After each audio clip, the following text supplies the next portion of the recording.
सद्गुरुदेव शिवमुनि महाराज की जय। मनुष्य भगवान की जय। अखिल भूमंडल सर्वशिरोमणि मुनि समाज की जय।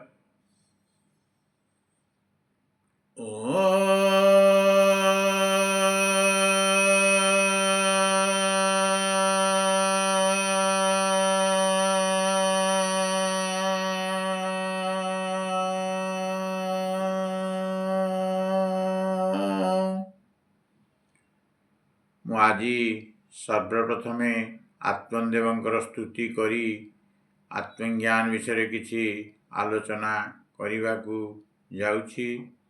ତତ୍ସଙ୍ଗେ ସଙ୍ଗେ ସମସ୍ତ ମୁନି ମୁନିମତି ଓ ଜିଜ୍ଞାସୁ ଜନତା ଜନାର୍ଦ୍ଦନଙ୍କୁ ମୋର ସପ୍ରେମ ଜୟଜୀବ।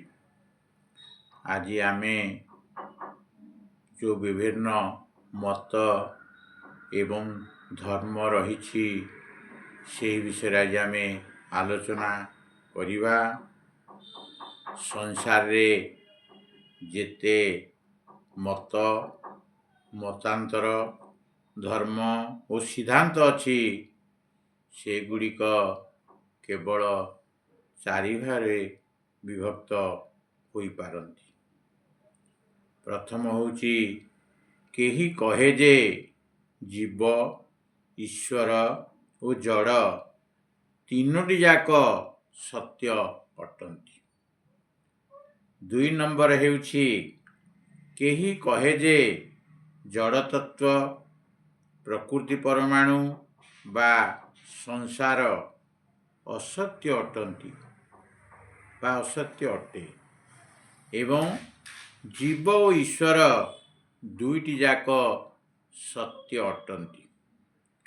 3 ନମ୍ବର ହେଉଛି କେହି କହେ କେବଳ ଈଶ୍ୱର ସତ୍ୟ ଆଉ ସବୁ ଅସତ୍ୟ ଅଟନ୍ତି। 4 ନମ୍ବର ହେଉଛି କେହି କହେ କେବଳ ଜଡ଼ତତ୍ତ୍ୱ ସତ୍ୟ ଅଟେ ଏବଂ ଜୀବ ହେଉଛି ତାହାରି ପରିଣାମ ଏବଂ ଈଶ୍ୱର କେବଳ କଳ୍ପନା ମାତ୍ର। ଅର୍ଥାତ୍ ଜଡ଼ବାଦୀ କେବଳ ଜଡ଼ତତ୍ତ୍ୱକୁ ସତ୍ୟ ଏବଂ ଆଉ ସମସ୍ତଙ୍କୁ ଅସତ୍ୟ କହନ୍ତି।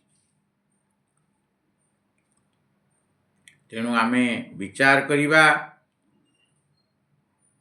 ସବୁ ଦୃଷ୍ଟିରୁ ନିଷ୍ପକ୍ଷ ହୋଇ ଆମକୁ ବିଚାର କରିବାକୁ ପଡ଼ିବ ଯେ ଏଗୁଡ଼ିକ ମଧ୍ୟରୁ କେଉଁ ଦାର୍ଶନିକ ମତ ଧର୍ମ ବା ସିଦ୍ଧାନ୍ତ ସତ୍ୟ ଓ କେଉଁଟି ଅସତ୍ୟ ଅଟେ, କିମ୍ବା ଏଗୁଡ଼ିକ ସବୁ ଅସତ୍ୟ ବା ଚାରୋଟି ଯାକ ଅସତ୍ୟ ଅଟନ୍ତି ଏବଂ ସତ୍ୟ କୌଣସି ପଞ୍ଚମ ସିଦ୍ଧାନ୍ତ ଅଟେ।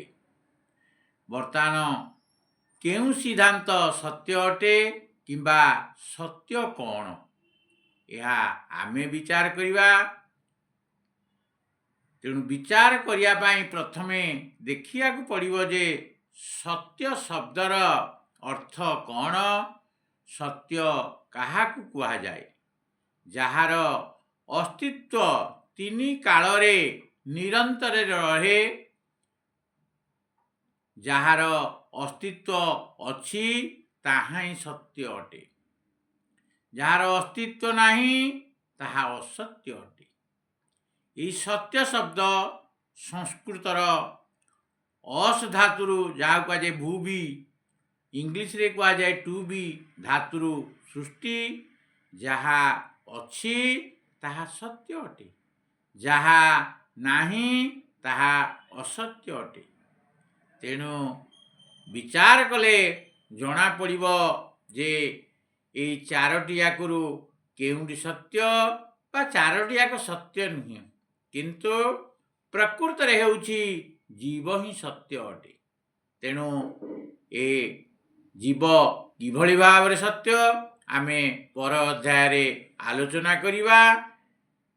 ତାର ବିଭିନ୍ନ ପ୍ରକାର ଉଦାହରଣ ଦେବା ମଧ୍ୟ। ମୁଁ ଏତିକି କହି ମୋର ସତ୍ସଙ୍ଗକୁ समाप्त करुछि। समस्तंकु मोर सत्प्रेम। जय जीव जय जीव जय जीव।